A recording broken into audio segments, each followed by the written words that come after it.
All right, guys, very interesting moment over on CNN when Chris Wallace reveals that a top Democrat told him they are freaking out about Biden's standing in the critical state of Michigan. Let's take a listen to that. I was talking to a top Michigan Democrat over the weekend who said that, you know, it's not just Arab Americans. They're young people, they're people of color, blacks and Hispanics, who have a lot of doubts about Joe Biden. And, you know, where another candidate like Dean Phillips might not be able to put on much of a show against Biden. This Michigan Democratic official was saying, I'm worried about uncommitted. You know, it's really a vote of no confidence or lack of confidence in Biden. And this official was worried that it could do well enough in the primary a week from tomorrow to embarrass Joe Biden. So that primary, of course, is coming up next week. And Saagar, this is something we have covered before. There is now an organized effort backed by a number of Democratic officials, including Congresswoman Rashida Tlaib, to instead of voting for Joe Biden in the primary, to vote uncommitted, specifically to voice dissent over his unconditional support for Israel. And the fear here isn't that, you know, uncommitted is going to beat Joe Biden in the state of Michigan in the primary. Right. The fear is that the demonstration of this anti-Joe Biden commitment specifically over this policy could really carry over into the general election, and that in a lot of senses, it may be too late, even if they change policy now, to win a lot of these folks back. Now, the suspicion isn't that they're going to, you know, switch over and vote, at least not in large numbers, for Donald Trump, although some of them may do that as well, but that they'll either stay home or they'll notch another protest vote in the fall, either for, you know, another like write-in candidate or one of the third-party candidates that may be on the ballot. There's actually a big New York Times piece this morning as well, breaking down these concerns, which is like, you know, activists have been warning of this, and people on the left have been warning of this from very, very early on. And the polls immediately reflected a devastating impact, especially among Arab Americans in the state of Michigan and elsewhere. This was completely ignored and hand-waved away of basically like, they'll get over it when they remember it's Donald Trump. And now they're finally waking up to the reality that this could really be a problem for them. Yeah, there's been a lot of reporting behind the scenes that Representative Debbie Dingell from Michigan has been really pushing the White House to change course. The reason I would take her very seriously is she's the lady who told Hillary in she was like, you're going to lose Michigan. She's like, you're getting creamed. And the Hillary campaign was like, you don't know what you're talking about. Yeah, she was the one who was saying, you need to come here. Yeah, she's like, you need to get here now. Like, she's like, I promise you that you have a big problem on the ground. And, you know, given her and I believe her husband served until he was like 80-something years old. So anyway, they've got a lot of ties to the state, and I believe them whenever they say that there's a problem. Yeah. This isn't just some, you know, this isn't like an activist necessarily with skin in the game. This is just a pure political operator who's pushing the White House. And they're like, you don't understand. You have a serious problem here on the ground. You need to address it. And, you know, for them, they haven't done anything about it. The mayor of Dearborn, who we interviewed on this show, also had a New York Times op-ed, which, again, you know, this is the paper that people in Washington, D.C. are obsessed with. So the fact that they published this op-ed is really a big deal. We can put this up on the screen. He is also making the case to vote uncommitted. He says Dearborn is not alone in calling for a permanent ceasefire in Gaza. A poll conducted last fall found that 66% of Americans and a whopping 80% of Democrats want a ceasefire. However, the president or elected representatives in Congress seem content to ignore the will of the American people. He also says, I, like many of my fellow Americans, cannot in good conscience support the continuation of a genocide. This has weighed heavy on my heart, particularly as the presidential primary election in Michigan has drawn near. It is for that reason that I will be checking the box for uncommitted on my presidential primary ballot next Tuesday. In doing so, I am choosing hope, the hope that Mr. Biden will listen, the hope that he and those in Democratic leadership will choose the salvation of our democracy over aiding and abetting Mr. Netanyahu's war crimes, the hope that our families in Gaza will have food in their bellies, clean water to drink, access to healthcare and the internet, and above all else, a just state in which they have the right to determine their own future.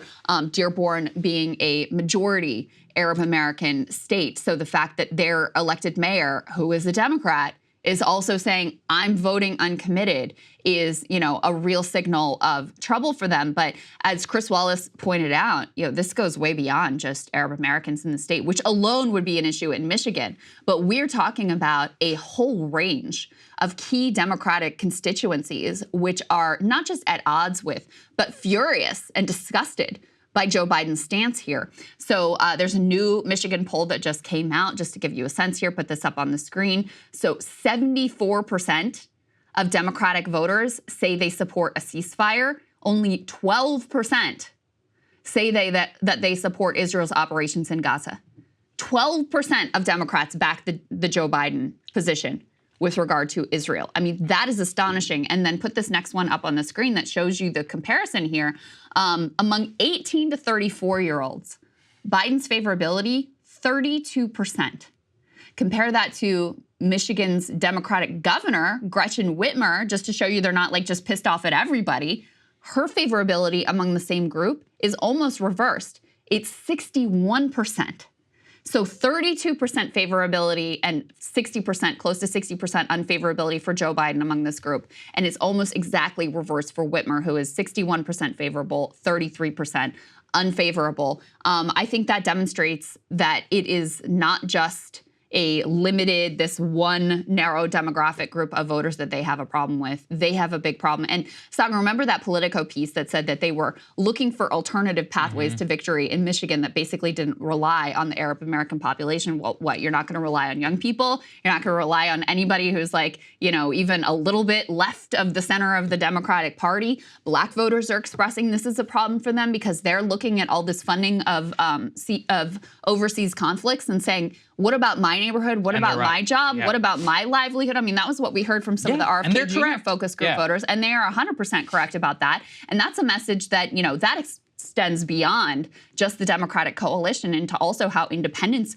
are viewing our unconditional support for these unending conflicts. Yeah, look, I think it's very important for us to pay attention to this too, just because, again, everybody thinks like, oh, well, they'll come in the end. They may just not vote. And I don't think people understand how important that is. So there was a decent analysis done back in 2016 where if just the same number of black voters in Detroit had showed up in 2016 as opposed to 2012 or 2008, then Hillary would have easily won the state of Michigan. But they just didn't come out to vote. They didn't like Hillary. Well, the same scenario plays out here, except we're talking about possibly the same demographic, but as well as young voters and Arab Americans, where Trump only won by 10,000 votes. Joe Biden did not win by very many votes in the state of Michigan. If we're looking also, you know, across the industrial Midwest, this could have the same impact in the state of Pennsylvania or any other place where you're relying on very, very slim margins to put you across the finish line, combined with the overall economic depression. So at a certain point, what does alternative path look like? Like Trump has rolled up these white collar or these white working class voters to a historic degree. I don't see them changing course at this point. They either may come out to vote for Trump enthusiastically, some may stay home, but to cross over and to vote Biden, you know, in the current economy, like I don't see it. I don't see how they could possibly do it. So let me give you another warning sign here that is, you know, not just about Israel, but is about dissatisfaction across the board with Joe Biden, concerns about his age, disgust with the unconditional support for Israel, upset with the economy. You can put all of this into this basket. So in 2020, Biden won roughly 91% of black voters, 91%. A new Quinnipiac, this is a national poll, has him at 56% among black voters. Wow. Trump expands his meager support somewhat to 15%. RFK Jr., 13%. Cornel West, 13%. Now, listen, do I think that's what it's going to look like at the end of the day? No. Because, as we've discussed before, oftentimes support for third-party candidates falls off as you get closer to Election Day and there's a realization of like, all right, really it's coming down to one of these two dudes, so I got to pick between the choices that are most likely to actually win. And no guarantees also that RFK Jr. and Cornel West are actually on the ballot in a majority of states. So a lot of caveats there. But this is a flashing red light for Biden to go from 91% support to 56% support, barely winning a majority of African-American voters across the country. I mean, he is in very, very bad shape here. Yeah, and that just underscores that previous point that I made perfectly about how it, you only need it in a few areas, and you can lose maybe 1, 3, 5%. If you're losing 40%, yeah, that's it. Game over. Game over. Republicans have always said that. They're like, if we just won 85% of the black vote instead of like if Democrats just won 85% instead of 92%, we would win all 50 states in the entire country. And I don't think people really understand like how crazy that margin actually does work, especially in the deep South, but that's a great example of how bad things can get. Yeah. Now, I always have to put the other side out there just to cover our bases, which is that Republicans have their own problems. Donald Trump is also very much hated, has tremendously turned off suburban voters. We talked yesterday about this insane Alabama Supreme Court ruling that embryos are children. This is probably a position that's held by like 3% of the American public that they would support. There's a push behind the scenes among sort of like the Trump administration in waiting to use the Comstock Act to do this sort of like blanket national abortion ban. These things are wildly unpopular. Donald Trump is wildly unpopular. He's in all sorts of legal jeopardy. Like, they have problems too. So at the end of the day, I still think it's basically a jump ball. I would today say that Trump probably has the edge, but it's not written in stone. But the fact that Democrats have decided that they are just all in for this guy who is so much weaker than even just like pick your most random standard off-the-shelf Democrat in the entire country would probably be 10 points superior to where Joe Biden is. And it's insane. It is absolutely insane where the Democratic Party has put themselves at this point. And it is not the fault of these voters who are pissed off about your policies and disgusted with your policies. It is your fault for enacting those policies and for sticking with this dude that 86% of the country says is too old to be president another term. Hey guys, if you like that video, go to breakingpoints.com, become a premium subscriber, and help us build the best independent media organization on the planet. That's right. We're subscriber funded. We're building something new. We want to replace these failing mainstream media organizations. So again, to subscribe, it's breakingpoints.com.